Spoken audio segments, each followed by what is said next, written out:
اور اللہ کی جو نا وہ نافرمانی کرتے تھے، اللہ کے شان کے خلاف باتیں کرتے تھے، اب رسول کے شان کے خلاف باتیں کرنا شروع کر دی۔ اللہ نے یہ بھی فرما دیا اور اپنے رسول کو اس کے بعد والی آیت میں حوصلہ بھی دیا کہ یہ ایسے کہتے رہیں گے، آپ نے پریشانی ہونا، آپ سے نہیں پوچھا جائے گا ان لوگوں کے بارے میں، اور یہ انتہائی جاہل لوگ ہیں جو یہ کہہ رہے ہیں کہ آپ ہمارے جیسے ہیں، آپ ہمارے جیسے، ان جیسے ہیں ہی نہیں آپ۔ بس اس بات کا یہاں پہ جو تذکرہ چل رہا ہے، اس آیت کا شان نزول کیا ہے؟ ایک دفعہ رفیع بن ابن خزیمہ نے رسول اللہ صلی اللہ علیہ وسلم سے عرض کیا کہ اگر آپ واقعی اللہ کے رسول ہیں تو اللہ سے فرما دیجئے کہ وہ ہم سے کلام کرے، ہم سنیں کہ آپ اللہ کے نبی ہیں، ہم آپ پر ایمان لے آئیں گے۔ اس کے بعد اگر اللہ ہمیں خود کہے کہ اس پہ ایمان لاؤ، اس کے جواب میں یہ آیت کریمہ اتری ہے۔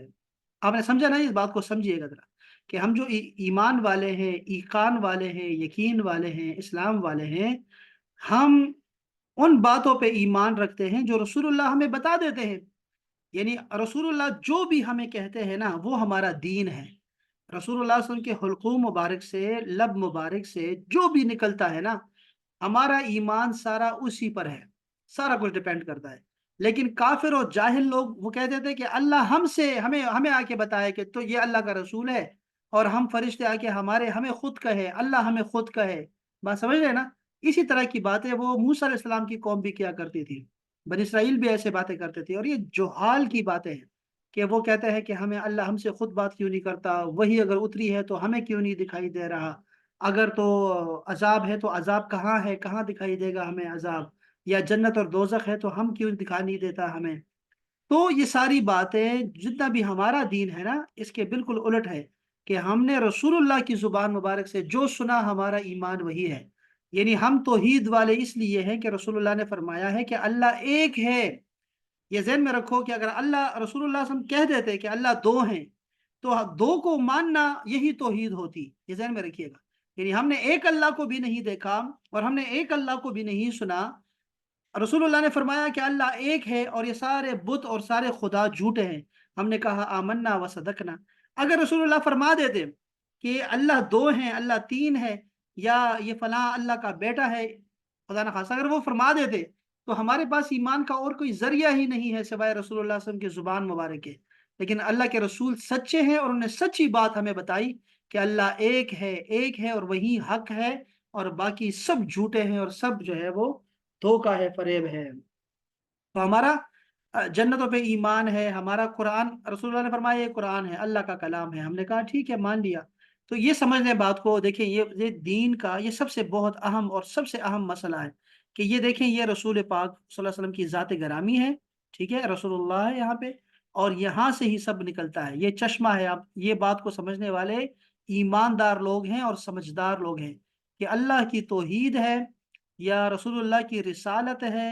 یا وحی کا اترنا ہے، یا جنت ہے یا دوزخ ہے، ٹھیک ہے، یہاں پر آپ کا قرآن ہے، یہاں پر آپ کے جو ہے وہ آخرت کا ہے، یہاں پہ اوپر انبیاء ہیں، ٹھیک ہے، یہاں پر فرشتے ہیں، یہ سب کے سب ایک ہی مدار کے جو ہے وہ گرد گھوم رہے ہیں، اور وہ ہے رسول اللہ صلی اللہ علیہ وسلم کی ذات گرامی۔ جو بھی آپ نے فرمایا ہے وہ سب ہمارا دین ہے، یہ بات سمجھنے والی بات ہے۔ اور جس بندے کو یہ بات سمجھ آ جاتی ہے پھر وہ کبھی یہ نہیں کہتا کہ رسول ہمارے جیسے ہیں، اور وہ ایک انسان تھا جو آیا اور چلا گیا، اور ان کا اور ہمارے درمیان کوئی فرق نہیں ہے۔ رسول اللہ صلی اللہ علیہ وسلم نے یہ کھل کے بتایا ہوا کہ میں تم جیسا نہیں ہوں، تم میں سے کوئی بھی میرے جیسا نہیں ہے۔ نہ اللہ پاک مجھے اپنے پاس رکھتا ہے، مجھے کھلاتا ہے، مجھے پلاتا ہے، اور میں اللہ کا محبوب ہوں، اور پھر ہم چیزیں دیکھتے ہیں کہ اللہ پاک رات کے ایک چھوٹے سے حصے میں پوری جنت، دوزخ اور اللہ کا دیدار اور سب کچھ کروا دیتا ہے۔ فرشتوں جو انبیاء سے ملاقاتیں ہو جاتی ہیں، نمازیں ہو جاتی ہیں، کتنے کتنے ہزار سال گزارے آپ نے، اور وقت سارا تھما رہا بالکل آپ کے لیے، وہی بستر گرم ہے، وہی کنڈی ہل رہا ہے، سارا کچھ کو کنڈی چنا سارا کچھ وہ ہل رہا ہے، اور یہ سارا کچھ کیوں ہو رہا ہے؟ کیونکہ آپ کائنات کی جان ہیں، آپ جان ہیں اس کائنات کی، جان کائنات ہیں۔ تو ایمان کا مرکز اور محور جو ہے وہ رسول اللہ صلی اللہ علیہ وسلم کی ذات گرامی ہے۔ یہ بات سمجھنے والی ہے بہت، کہ ہم نے کبھی فرشتوں کو نہیں دیکھا لیکن ان پہ فرشتے اترتے ہیں، یک دم سے ان کا درجہ یک دم سے اوپر چلا گیا۔ یعنی ایسا نہیں ہے کہ وہ ہمیں بھی کوئی فرشتہ دکھائی دے اور ہمیں بھی فرشتے ہمارے جو ہم سے بات کرے اور ہمیں سلام کرے اور ہمیں جو ہے وہ ہماری حفاظت کرے اور ہمارے ساتھ چلتے رہے، ایسا نہیں ہے ہمارے ساتھ، بلکہ وہ رسول اللہ نے جو کچھ بھی کہا وہی ہے سارا کچھ، وہی سارا دین بن گیا، اور وہ بہت اعلیٰ اور عرفہ ہیں۔ اسی لیے یہ صرف رسول اللہ کے معجزات نہیں ہے کہ ان کے انگلیوں مبارک سے جو ہے وہ پانی نکلتا ہے اور ہمارے انگلیوں سے پانی نہیں نکلتا، یا ان کا سایہ نہیں تھا ہمارا سایہ ہوتا ہے، یا پھر اس طرح کے کہ چاند دو ٹکڑے کر دیے، یا ان کی شجر اور حجر ان کی باتیں مانتے ہیں۔ یہ ساری باتیں اپنی جگہ پہ ان کے معجزات ہیں۔ یہ بات سمجھنے والی ہے کہ رسول اللہ صلی اللہ علیہ وسلم کی ذات گرامی جو ہے وہ بشریت کے لبادے میں یہاں پہ اتری ہے۔ اب حقیقت رسول اللہ کی کیا ہے؟ آج اہل سنت جماعت کا اس پہ اجماع ہے کہ رسول اللہ صلی اللہ علیہ وسلم کی جو حقیقت ہے وہ کسی کو نہیں پتا۔ یہ انتہا ہے ہمارے علم کی رسول اللہ صلی اللہ علیہ وسلم کے بارے میں، کہ رسول اللہ صلی اللہ علیہ وسلم کی جو حقیقت ہے وہ ہمیں نہیں پتا، بالکل بھی نہیں پتا۔ رسول اللہ نے ہمیں جتنا بتایا وہ ہم نے جانا ہے، پہچانا ہے، چونکہ وہ بشری لباس میں آئے تھے، بشر میں ہماری طرح ہی، چمڑے میں ہماری طرح ہی ہے، چونکہ وہ آئے ہی انسانوں کی ہدایت کے لیے تھے، تو انسان ہی انہوں نے بھیجنا تھا اللہ پاک نے۔ تو ایسا نہیں ہے کہ ایسا ہو نہیں سکتا۔ یہاں پہ ایک بہت بڑا جھگڑا چلتا رہتا ہے بر صغیر میں، وہ بڑا اہم جھگڑا ہے، وہ بھی نور اور بشر کا، یعنی کہ نور اور بشر کو ایک دوسرے کے اپوزٹ رکھا ہوا ہے، کہ یا تو نہیں نور ہوں گے یا بشر ہوں گے رسول اللہ، یعنی ایسا نہیں ہو سکتا کہ دونوں ہوں۔ بالکل غلط قسم کا تصور ہے، انتہائی بےہودہ قسم کا جھگڑا ہے یہ، کہ ہم ایک چیز کو، یعنی ایک ہی بندے کے نام ہے، کہ یہ ایک بندہ جس کا نام محمد ہے، کوئی بندہ ہے جیسے احمد نام ہے یا اسلم نام ہے یا حسن ہے، یہ ایک وقت میں بیٹا بھی ہو سکتا ہے اور ایک وقت میں شوہر بھی ہو سکتا ہے، ایک وقت میں یہ دادا اور بابا بھی ہو سکتے ہیں، ایک ہی وقت میں وہ پاکستان کا شہری بھی ہو سکتا ہے، ایک ہی وقت میں وہ پٹھان بھی ہے، ایک ہی وقت میں وہ مسلمان بھی ہے، ایک ہی وقت میں وہ مرد بھی ہے۔ یہ ساری باتیں ایک دوسرے کے اپوزٹ نہیں ہیں، وہ سب ہو سکتا ہے، ایک ہی انسان ہو سکتا ہے۔ تو یہ نور الگ ہے، نور کا الٹ جو ہے وہ تاریکی ہے۔ تو کیا آپ رسول کو نور نہیں کہیں گے تو تاریکی کہہ رہے ہیں کہ یہ ظلم ہے، ظلمت ہے اور تاریکی ہے؟ نہیں ہے، بالکل نہیں۔ اللہ پاک نے فرمایا قرآن کہ ہم نے آپ کو نور اتارا ہے، تو وہ نور ہے رسول اللہ صلی اللہ علیہ وسلم۔ یہ ہمارا عقیدہ ہے رسول اللہ صلی اللہ علیہ وسلم کے بارے میں۔ اور جو بشر کا ہے، اللہ پاک نے فرمایا کہ ان کو فرما دیجئے، کہ ان لوگوں کو بتا دے، یہ جو بابا پوچھتے ہیں آپ سے، ان کو بتا دے کہ میں انما قل انما انا بشر مثلکم، میں تمہاری طرح ہی بشر ہوں، چمڑے میں۔ یوحا الیہ، یہ جو یوحا الیہ کا جو ٹائٹل لگ گیا نا، یک دم سے آپ کو اٹھا دیا ہمارے سے، یک دم سے، جیسے آپ کا ایسا چھو اٹھ جاتا ہے، کوئی بندہ کہے جی میں آ گیا ہوں نا، اب آپ کا سب کو مسئلے حل کر دوں گا۔ تم کون ہو بھائی؟ تم بھی تو ہماری طرح انسان ہو بھائی، کہے گا میں وزیر اعظم ہوں یہاں کا، تو آپ کے سائن چلتے ہیں، چیف جسٹس ہے آپ کا، کیوں ساری دنیا لڑ رہی ہے؟ بادشاہ آپس میں لڑ رہے ہیں کہ چیف جسٹس کو کس کو ہونا چاہیے، اندازہ کرو آپ۔ امریکہ میں ایک بندہ بن رہا ہے، صدر بن رہا ہے، پاکستان میں اس پہ جھگڑا چل رہا ہے کہ وہ کون بننا چاہیے، کیا اس کی کیا لگے، وہ بھی ہماری طرح انسان ہی ہے، تو آپ کو کہیں گے کیا انسان ہے وہ؟ اس کے ہاتھ میں اس کے جو طاقت ہے اس کی، وہ تو آپ نہیں پتا آپ کو اس کے پاس کیا طاقت آ جائے گی۔ تو انسانوں کی جو سب سے بڑی قوت ہے اللہ سے کلام کی اور اللہ کے جو ہے وہ قریب ہونے کی، وہ نبوت کا راستہ ہے۔ وہ نبوت جس کو نبی بنا دیتا ہے وہ سب سے اعلیٰ ترین انسان ہوتا ہے، اور وہ انسان ہوتا ہے۔ تو ایک وقت میں اگر آپ نور ہیں تو آپ بشر ہو سکتے ہیں۔ بشر کا الٹ کیا ہوتا ہے؟ آپ دیکھیں بشر کا الٹ کیا ہے، یعنی ایک تو نور اور ظلمت کا چکر چل رہا ہے، ایک بشر ہے ایک فرشتے ہیں۔ اللہ رسول اللہ فرشتے نہیں ہیں۔ فرشتے تو آپ کو پتہ ہے کہ وہ تو معصیت نہیں کرتے، ان میں نفس نہیں ہے، ان کی اپنی خاصیات ہیں۔ رسول اللہ صلی اللہ علیہ وسلم کو اللہ پاک نے بشر بنا کے ہی بھیجا ہے اس کائنات میں۔ جیسے مریم بی بی تھی، ان کا قصہ اللہ پاک نے قرآن مجید میں ذکر کیا ہے کہ جبرائیل علیہ السلام کو اللہ پاک نے بشر بنا کے بھیجا، انسان بنا کے بھیجا۔ اب وہ فرشتوں کے سردار ہیں، لیکن اللہ پاک کا یہ ایک ان کی شان ہے اللہ پاک کی، کہ وہ فرشتوں کو لبادے پہنا دیتا ہے، چیز کی خاصیت کو بدل دیتا ہے ایک دم سے۔ ایک چیز گرم ہوتی ہے، طبیعتاً گرم ہوتی ہے، لیکن وہی چیز اگر آپ دوسری چیز میں مکس اپ کریں گے تو اس کی تاثیر ٹھنڈی ہو جاتی ہے ایک دم سے۔ یہ اللہ پاک نے قدرت رکھی ہوتی ہے۔ وہی فرشتہ ہے وہ مریم کے پاس آیا اور کہا میں تمہیں بیٹا دیتا ہوں، بیٹا دینے لگا ہوں، میں تمہیں بیٹا دینے لگا ہوں۔ یہ ساری باتیں ہماری عقیدہ اہل سنت جماعت کی عقائد ہیں، کہ وہ فرشتہ کہہ رہا ہے میں تمہیں بیٹا دینا، بیٹا تو اللہ دیتا ہے۔ ہم کہیں گے بھئی یہی تو وسیلہ ہے، یہ لوگ سارے وسیلے ہوتے ہیں۔ تو وہ کہتا ہے میں تمہیں بیٹا دینے لگا ہوں، وہ ڈر گئی بیچاری، اور ڈر گئی کہ کیسے مجھے دے گا، مجھے تو کسی چھوا ہی نہیں ہے مجھے انسان نے۔ تو وہ اصل میں انہیں بتایا میں اللہ کا فرشتہ ہوں اور آپ کے پاس آیا ہوں، آپ کو بیٹا دینا ہے، اور مبارک ہو آپ کو۔ اسی طرح اللہ پاک کرتا ہے، اس کی یہی شان ہے۔ تو یہ اللہ کی شان ہے کہ وہ کسی کو بھی کوئی بھی لبادہ پہنا سکتا ہے اور بیچ سکتا ہے۔ تو یہ ایک جھگڑا ہے، انتہائی فضول جھگڑا ہے۔ ایک ہی وقت میں جو ہے وہ نور بھی ہو سکتے ہیں، ایک ہی وقت میں جو ہے وہ بشر بھی ہو سکتے ہیں۔ بشریت کا انکار کرنا کفر ہے اس کا بالکل، چونکہ قرآن مجید میں اس کا ذکر ہے۔ کوئی بھی اہل جماعت میں سے جو کہ رسول اللہ صلی اللہ علیہ وسلم کی بشریت کا انکار کرے گا وہ کافر ہو جائے گا، چونکہ قرآن مجید میں موجود ہے باقاعدہ سے اس کا۔ اور نور کا بھی قرآن مجید میں ہی موجود ہے کہ اللہ پاک نے فرمایا کہ میں نے قرآن اور یہ کتاب بھیجی ہے، اب قرآن بھی بھیج دیا تمہیں، قرآن اور ایک نور بھیجا ہے میں نے اس کے ساتھ، یہ رسول اللہ صلی اللہ علیہ وسلم کو بھیجا ہوا ہے کہ وہ تمہیں ظاہری تعلیم قرآن مجید کی دے گا، عملی شکل میں آپ کو، آپ کے لیے نور بھیج دیا ہے کہ ان کو دیکھتے جاؤ اور راستہ پاتے جاؤ۔ تو نور ہے، ہر علم روشنی ہے، علم روشنی ہو سکتا ہے لیکن رسول نور نہیں ہو سکتے، کیا ہو سکتے ہیں؟ تو یہ جھگڑا انتہائی فضول ہے جو کہ عرب میں کہیں نہیں ملنے والا، آپ کو دنیا میں نہیں ملے گا، بس پاکستان میں ملے گا، انڈیا میں ملے گا آپ کو نور و بشر کا جھگڑا، اور اس پہ انہوں نے تقسیم کر دی ہے، ایک دوسرے کی تقسیم کر دی ہے۔ یہ انتہائی خراب ہے، انتہائی۔ اس میں ان شاء اللہ تعالیٰ ہم مزید بھی جو ہے وہ آپ کو میں وہ ساری آیات کی چیزوں سے ان شاء اللہ تعالیٰ وہ بھی انشاءاللہ پڑھیں گے ہم لوگ۔ یہ جو چھوٹے چھوٹے مسائل ہیں نا جس پہ ہم ایک دوسرے کو کافر کہتے ہیں، کافر نہیں کہنا چاہیے کسی کو بھی، یہ چھوٹے چھوٹے مسائل ہیں جو کہ اصل میں ان کی اصلیت کا لوگوں کو نہیں پتا کہ اس میں کچھ بھی نہیں رکھا ہوا جو تم جھگڑے لے کے پھر رہے ہو۔ دیکھو تو صحیح کہ وہ کس چیز بندہ فرض کر رہا ہے، واجب کر رہا ہے یا مستحب کہہ رہا ہے، کوئی چیز کسی کو مباح کہہ رہا ہے، ان چیزوں کو دیکھنا ہے انشاءاللہ ہم نے۔ تو پازیٹیو چیز انشاءاللہ تعالی ہم لوگ اس کو ڈسکس کریں گے انشاءاللہ اپنے عقائد کے کورس میں انشاءاللہ بہت جلدی۔ بہرحال تو یہ لوگ اس آیت کریمہ میں آپ نے دیکھا کہ وہ کہہ رہے ہیں کہ اگر اللہ ہے تو اللہ ہم سے بات کیوں نہیں کرتا، تم سے کیوں باتیں کرتا ہے، اور ہمیں کوئی آیت کیوں نہیں دکھاتا۔ اللہ پاک نے اور جگہ پہ ان کی نا یہ باتیں دوبارہ ذکر کی ہیں، اور وہاں پہ وہ کہتے ہیں کہ یہ فرشتے ہمارے اوپر کیوں نہیں آتے، ہم فرشتوں کو کیوں نہیں دیکھتے، خود خود کیوں نہیں دیکھتے۔ تو یہ ساری باتیں انہی کی باتیں ہیں ساری کی ساری جو کہ اللہ پاک نے نقل کی ہے قرآن مجید میں۔ ہاں ہاں، یا نیچے آتا ہوں میں ذرا، چلو یہ ساری باتیں یہاں پہ ساری باتیں ذکر ہے۔ میں ذرا پہلے اس سے خلاصہ تفسیر سے پہلے ذرا میں ذرا یہاں بھی دیکھنا چاہوں گا، صراط مستقیم یہاں کیا لکھا ہو۔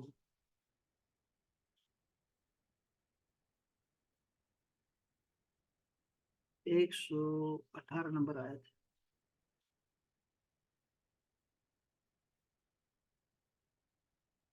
یہاں پہ انہوں نے فرمایا ہے کہ اس آیت کی ایک تفسیر یہ ہے کہ یہودیوں نے حضور پر نور صلی اللہ علیہ وسلم سے فرمایا، عرض کیا کہ اگر آپ اپنے قول کے مطابق اللہ تعالیٰ کے رسول ہیں تو اللہ تعالیٰ سے فرمائیے کہ وہ ہم سے کلام کرے تاکہ ہم خود اس کا فرمان سن لیں۔ اس پر اللہ تعالیٰ نے ارشاد فرمایا کہ ان سے پہلے یہودیوں نے بھی حضرت موسیٰ علیہ السلام سے یہ بات کہی تھی۔ دوسری تفسیر یہ ہے کہ مشرکین مکہ نے حضور اقدس سے فرمایا، عرض کیا کہ اللہ تعالیٰ جس طرح فرشتوں اور انبیاء کرام سے کلام فرماتا ہے اس طرح خود ان سے آپ کی نبوت کے متعلق کیوں کلام نہیں فرماتا تاکہ ہمیں یقین ہو جائے کہ آپ نبی ہیں اور ہم آپ پر ایمان لے آئیں گے، یا ہمارے پاس کوئی ایسی نشانی کیوں نہیں آ جاتی جس سے ہمیں آپ کی صداقت معلوم ہو جائے۔ اللہ تعالیٰ نے فرماتا ہے کہ ان مشرکوں سے پہلے کفار نے بھی اپنے رسولوں سے ایسی ہی بات کہی تھی۔ یہ ان کا کمال تکبر تھا، نہایت سرکشی تھی کہ انہوں نے اپنے آپ کو انبیاء کرام اور ملائکہ کے برابر سمجھا ہے۔ اللہ پاک نے فرمایا تشابہت قلوبہم، ان کے دل آپس میں مل گئے پرانی امتوں سے۔ یہود و نصارہ اور مشرکین کے اقوال کا گزشتہ منکرین کے اقوال کے مطابق ہونا ان کے دلوں کی سختی اور کفر کے ایک دوسرے سے مشابہ ہونے کی علامت ہے۔ اس میں نبی کریم صلی اللہ علیہ وسلم کو تسلی دی گئی ہے کہ آپ جاہلوں کی سرکشی اور معاندانہ انکار سے رنجیدہ نہ ہو۔ پچھلے کفار بھی اپنے انبیاء کے ساتھ ایسا ہی کرتے تھے، جیسے یہودیوں نے حضرت موسیٰ سے کہا تھا کہ ہم آپ کی بات نہیں مانیں گے جب تک اللہ کو اعلانیہ طور پہ دیکھ نہ لیں۔ یاد رہے کہ کفار سے معاشرت، لباس اور وضاقتہ میں بھی مشابہت کرنا منع ہے۔ ہاں یہ ایک بہت بڑا مسئلہ یہاں پہ ہے کہ ظاہر و باطن کی علامت ہوتا ہے اور ظاہر کا باطن پر اثر ہوتا ہے، لہٰذا کفار کے طور طریقے سے بالکل دوری اختیار کرنی چاہیے تاکہ ان کا ظاہر مسلمانوں کے باطن کو متاثر نہ کرے۔ یہ ایک بہت بڑا مسئلہ ہے الگ سے، اس کو بھی ہمیں جنرل ڈسکس کرنا چاہیے کہ یہ مشابہت سے کیا مراد ہے، کہ ہمیں رسول اللہ نے منع فرمایا ہے کہ تم جو ہے مشابہت میں کفار کے ساتھ نہ ہو، یہ کفار کی مشابہت میں مخالفت کیا کرو، مشابہت نہ کیا کرو۔ تو اب مشابہت میں کیا کیا آتا ہے، کیا ان کے دینی جو کام ہے ان کی مشابہت اس سے مراد ہے، یا پھر جو عام وضاقتہ ہوتی ہے جیسے لباس ہے ان کا کافروں کا، یا پھر ان کے سٹائل ہے، ان کا فیشن ہے، کیا وہ چیزیں بھی مراد ہیں؟ ان کے برتن مراد ہیں کیا؟ ان کے کھانے مراد ہیں؟ اور بہت ساری چیزیں ہو سکتی ہیں۔ اب جب کہ گلوبل ولیج بن گیا ہے، ساری دنیا، سارے ملک قریب آ گئے ہیں، تو اب ہم یہ بھی نہیں کہہ سکتے کہ یہ پاکستان ہے اور وہ انڈیا ہے، وہ عرب ہے اور یہ یورپ ہے۔ ایسی باتیں کرنا بھی اس دور میں جو ہے وہ جو ہے نا لوگوں کو مطمئن نہیں کر پائیں گی، ہمارے بچوں کو۔ تو ہمیں بہتر ہے کہ یہ بات سمجھ لینی چاہیے کہ کس چیز کی مشابہت سے منع کیا گیا ہے اور کس چیز سے ہمیں دور رہنا ہے۔ یہ بہت ضروری ہے اس چیز کو سمجھنا۔ لیکن یہ ایک لمبا ٹاپک ہے، اس کو ہمیں جو ہے باقاعدہ سے ڈسکس کرنا چاہیے، انشاءاللہ تعالی اس کو کریں گے۔ کیونکہ اب کے لباس بھی ایک جیسے ہو گئے ہیں، پوری دنیا کے لباس ایک جیسے ہو گئے ہیں۔ ایسا نہیں ہے کہ خاص طبقے کے ساتھ ایک لباس جو ہے وہ منسلک، یا ہمارے کھانے کے برتن ہیں وہ بالکل ایک جیسے ہو گئے ہیں۔ ہمارے اسٹائل، ہمارے فیشن پوری دنیا کا ایک طرح کا چل رہا ہوتا ہے اس وقت۔ زبانیں بھی ایک طرح کی چل رہی ہیں، ساری دنیا کی زبانیں ایک طرح کی آ گئی ہیں۔ اب کیا کیا جائے کہ علماء کرام بھی انہی کی زبانیں بولتے ہیں جو کہ کفار اور مشرکین کی زبانیں ہیں، باقاعدہ سے سب کو پتا ہے کہ یہ زبان ان کی زبان ہے، لیکن ہم ان کی زبانیں بول لیتے ہیں۔ اب کیا کیا کریں؟ تو اس کا مطلب ہے کہ مشابہت جو ہے نا بہت الگ سی بات ہے، اور ہمیں اس کو اسپیسیفائی کرنا ہوگا کہ کون سی مشابہت سے منع کیا گیا ہے۔ جیسے ہم سالگرہ مناتے ہیں، سالگرہ اب وہ بھی مناتے ہیں، اور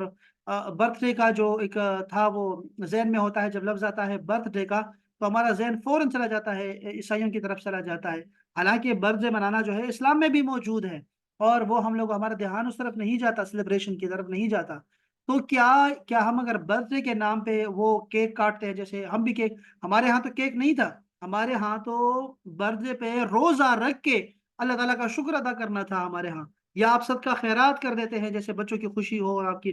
تو وہ کر دیتے ہیں۔ تو ہمیں کیا کیفیت میں ہم جو ہے اختلاف کریں گے؟ تو یہ مشابہت کا جو ٹاپک ہے یہ واقعی بہت گہرا ٹاپک ہے، اور اس کو ہم الگ سے پڑھیں گے تاکہ ایسا نہ ہو کہ ہم لوگ کافروں کی مشابہت کریں۔ اور یہ بھی ذہن میں رکھیے گا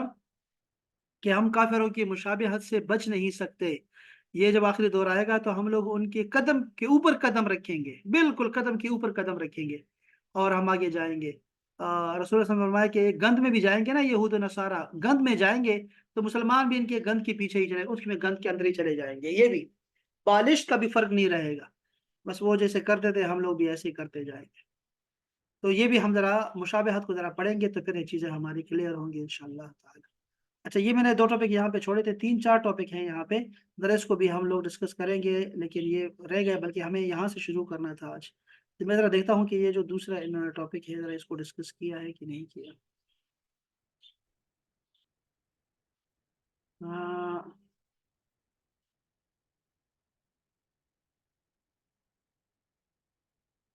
اچھا جی۔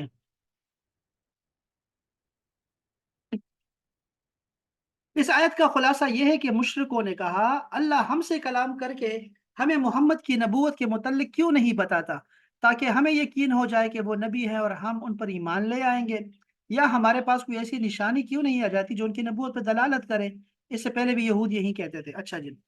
یہ اور بھی ذرا ان کے مطالبات کو ذرا غور سے سنیے گا۔ قرآن مجید میں جو کہہ رہا تھا آپ سے کہ اور بھی ان کے مطالبات ہوتے تھے ایسے اپنے رسولوں سے، کیا کہتے تھے ذرا سنیے گا، یہاں پہ انہیں جمع کر دیا ہے۔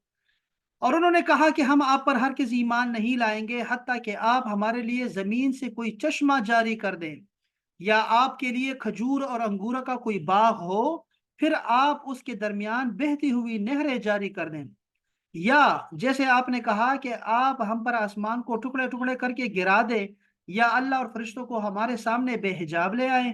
یا آپ کے لیے سونے کے دھات کا گھر ہو، یا آپ آسمان پر چڑھ جائیں اور ہم آپ کے چڑھنے پر بھی ہر کسی ایمان نہیں لائیں گے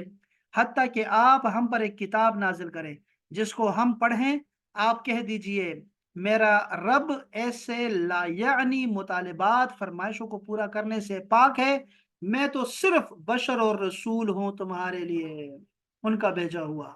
جس طرح مشرکین مکہ نے نبی کریم صلی اللہ علیہ وسلم سے ایمان لانے کے لیے بے سر و پا مطالبات کیے تھے، اسی طرح اس سے پہلے یہودیوں نے بھی حضرت موسیٰ سے ایسے ہی مطالبات کیے تھے۔ انہوں نے میدان تی میں کہا تھا ہم ایک قسم کے کھانے پر صبر نہیں کریں گے۔ انہوں نے موسیٰ سے کہا ہمارے لیے بھی ایسا خدا بنا دو جیسا ان لوگوں کا خدا ہے، دیکھتا ہوا پیکر محسوس۔ اور انہوں نے حضرت موسیٰ سے کہا ہم آپ پر اس وقت تک ایمان نہیں لائیں گے جب تک ہم خدا کو بالکل ظاہر نہ دیکھ لیں۔ اللہ تعالیٰ نے مشرکون کے مطالبہ کو پورا نہیں کیا۔ اس کی وجہ کیا تھی؟ اس کی وجہ یہ تھی کہ جب اللہ تعالیٰ نے اپنی الوہیت اور سیدنا محمد علیہ السلام کی نبوت پر ایک نشانی پیش کر دی تو وہ ایک مکلف اور انصاف پسند شخص کے ایمان لانے کے لیے کافی ہے۔ وہ نشانی قرآن مجید ہے جس کی نظیر لانے سے آج تک ساری دنیا عاجز ہے، اور جو شخص کج بحث، کٹ حجت اور ہٹ درم ہو، اس کے لیے ہزاروں نشانیاں بھی ناکافی ہیں۔ اس کے لیے اللہ تعالیٰ نے فرمایا کہ بے شک یقین کرنے والے لوگوں کے لیے ہم نے نشانیاں بیان کر دی ہے۔ اللہ پاک نے ایک اور جگہ بھی یہ فرمایا، اور کافروں نے کہا ان پر ان کے رب کی طرف سے نشانیاں کیوں نہیں نازل کی گئی؟ آپ کہیے کہ نشانیاں تو صرف اللہ ہی کے پاس ہیں، میں تو صرف واضح طور پر ڈرانے والا آیا ہوں۔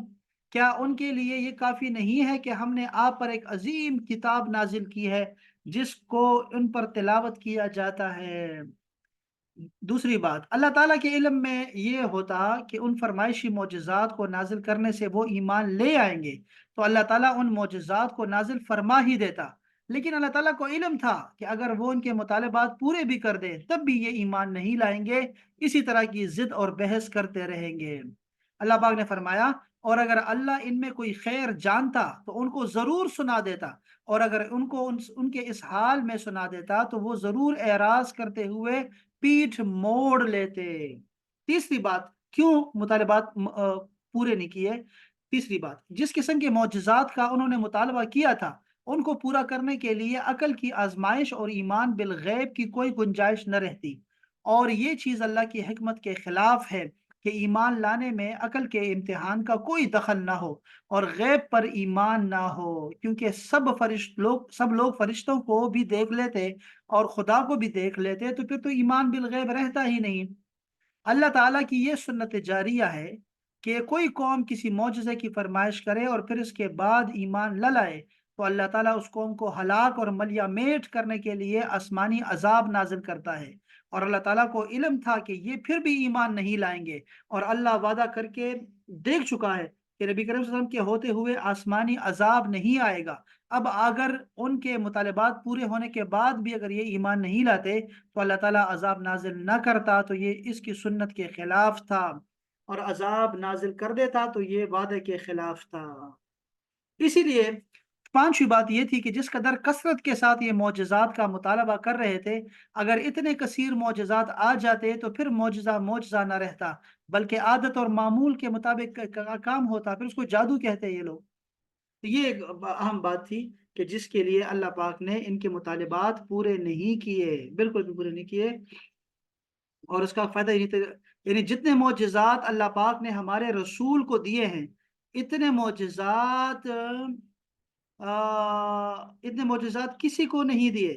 جتنے معجزات ہمارے رسول کو دیے ہیں۔ اور جب ان لوگوں نے کہا کہ زمین پہ تو بہت سارے معجزات ہو گئے ہیں، ذرا آسمان پہ معجزے دکھائیں، تو اللہ پاک نے معراج کروا دیا آپ کو، آپ کے ہاتھوں سے وہ انگلی کے اشارے سے چاند کو دو ٹکڑے کر دیا، لیکن اس وقت بھی اتنا بڑا معجزہ دیکھنے کے بعد بھی وہ کہتے تھے کہ یہ تو نظر کا دھوکہ ہے اور تو نے جادو کر دیا، اس طرح کی باتیں کرتے تھے۔ اسی طرح جب آپ کے وہ ابو جہل کے ہاتھ میں جو ہے وہ پتھروں نے کلمہ پڑھ لیا تو یہ تب بھی نہیں مانے، اتنا بڑا معجزہ دیکھ کر بھی نہیں مانے۔ تو یہ ایسے ہی لوگ ہیں، ان کو کوئی فائدہ نہیں ہے ان لوگوں کو معجزے دکھانے کا، اور بہت ضروری ہے۔ ہم،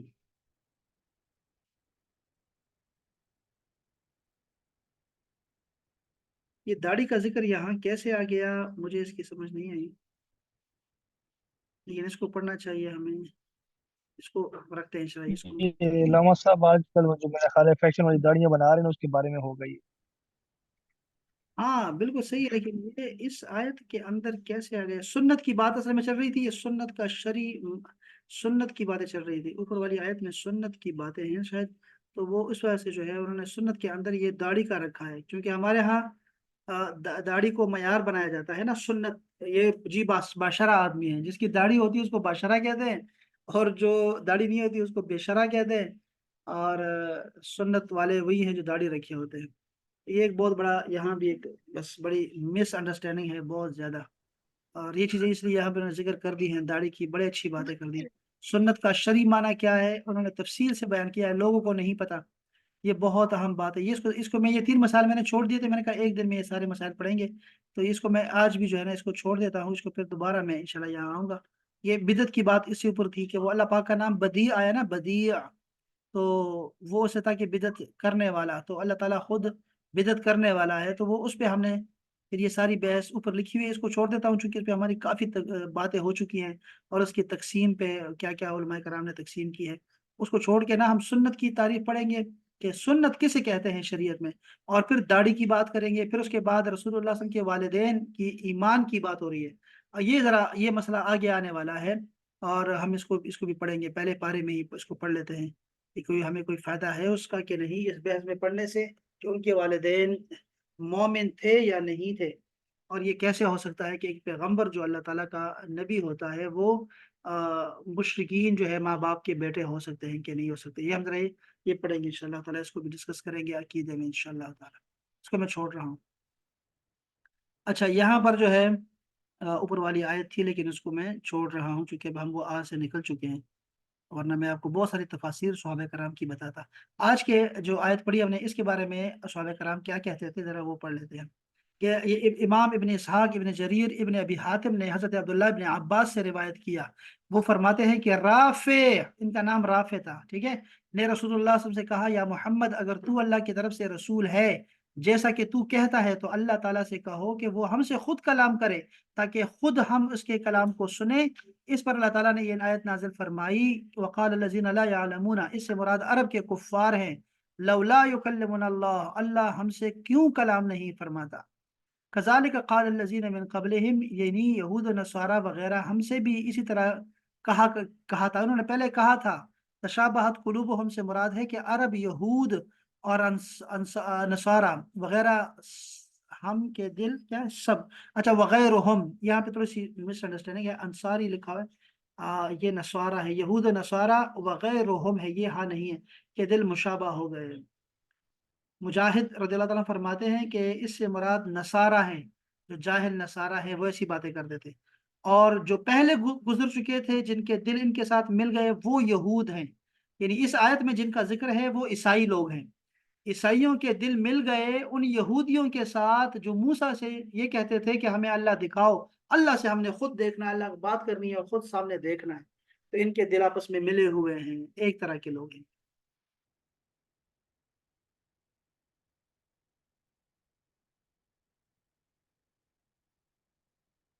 اچھا جی، یہاں بھی یہی بات دوبارہ تفسیر ابن کثیر میں بھی یہی بات دوبارہ چل رہی ہے، اور یہی انہوں نے بتایا ہے جو اوپر بتایا، قرطبی نے اس میں تھوڑی سی اضافہ کر دیا، قرطبی فرماتے ہیں کہ انہوں نے کہا تھا کہ آپ کی نبوت کی اطلاع خود جناب باری ہمیں کیوں نہیں دیتا، یہی بات تو ٹھیک ہے نا، انہوں نے یہ کہا تھا تو پھر یہ آیت اتری ہے۔ ہم، اور بھی کچھ ہے، یہ ساری آیتیں صاف بتاتی ہیں، علامہ ابن کثیر فرماتے ہیں کہ مشرکین نے عرب جو تھے حضور صلی اللہ علیہ وسلم سے صرف تکبر اور اناد کی بنا پر ایسی چیزیں طلب کرتے تھے، اسی طرح یہ مطالبہ بھی انہی مشرکین کا تھا، ان سے پہلے اہل کتاب نے بھی ایسے ہی بے معنی سوالات کیے تھے، ارشاد ہوتا ہے کہ یسألک اہل الکتاب، اہل کتاب تم سے چاہتے ہیں کہ تم ان پر کوئی آسمانی کتاب اتارو، حضرت موسیٰ سے انہوں نے اس سے بڑا بھی سوال، اس سے بڑا سوال کیا تھا، اس نے ان سے کہا تھا کہ ہمیں اللہ کو ہماری آنکھوں سے دیکھا، اور جگہ اور جگہ فرمان یہ بھی ہے کہ جب تم نے کہا اے موسیٰ ہم تجھ پر ہرگز ایمان نہیں لائیں گے جب تک اپنے رب کو سامنے نہ دیکھ لیں، پھر فرمایا ان کے اور ان کے دل یکساں اور مشابہ ہو گئے، یعنی ان مشرکین کے دل سابقہ کفار جیسے ہو گئے۔ یہ دیکھیں نا، اب یہ ساری ہم مشابہت میں ان کے ساتھ چلے جاتے ہیں، بعض اوقات مسلمان بھی ایسی باتیں کرتے ہیں، اس سے بجائے اس کے کوئی ایسا نہیں ہے کہ کوئی مکتبہ یا مکتبہ فکر یا پھر کوئی خاص فرقہ، ایسا نہیں، بعض مسلمان ایسی باتیں کرنا شروع کر دیتے ہیں، ایسی باتیں سوچتے ہیں جو کہ جاہلوں کی باتیں ہیں، جاہلوں کی سوچ ہے، اور وہ اس امتحان گاہ میں نہیں ہو سکتا، وہ نہ سوچا کریں، یہ جو ہماری زندگی ہے نا اس میں ہمیں امتحان نہ ڈالا گیا ہے، پہلے ہی صفحے پہ لکھا ہوا ہے نا کہ ایمان بالغیب ہونا چاہیے تمہارے اندر، یہ جو 60 70 سال کی زندگی ہے نا اس میں تم نے اللہ پہ یا فرشتوں پہ یا وحی پہ آخرت کے دن پہ تم نے ایمان لے آنا ہے، صرف اس وجہ سے کہ میرا نبی کہہ رہا ہے تمہیں،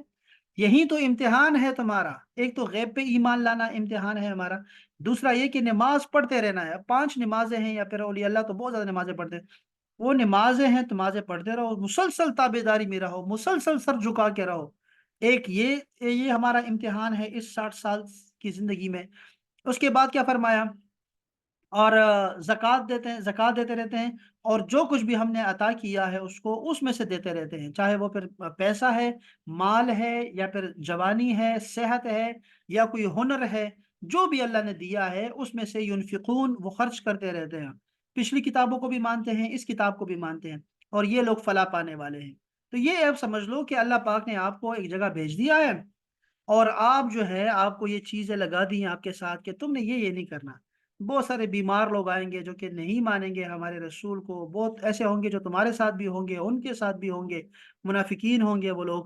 یہ بھی ہو سکتے ہیں، ایسے لوگ بھی تمہارے سامنے آئیں گے، دنیا پرست بھی لوگ آئیں گے جو اسی دنیا کو جو ہے وہ سب کچھ سمجھتے ہوں گے، یہ سارا کچھ ہوگا، وہ ایسے بھی ہوں گے جو اس عارضی دنیا کو جو ہے وہ اس میں بادشاہت چاہتے ہیں، اور اقتدار چاہتے ہیں، شہرت چاہتے ہیں، اور یعنی یہ بے تکی چیزیں ہیں ساری، ساری کچھ ان کے لیے سب کچھ یہاں دھرا کا دھرا رہ جائے گا۔ یہ شہرت ہے، طاقت ہے، شہوت ہے، یہاں پہ کیا نہیں ہے جو لوگ چاہ سکتے ہیں، دل کی بیماریاں بہت ساری ہیں، ہزاروں میں ہیں،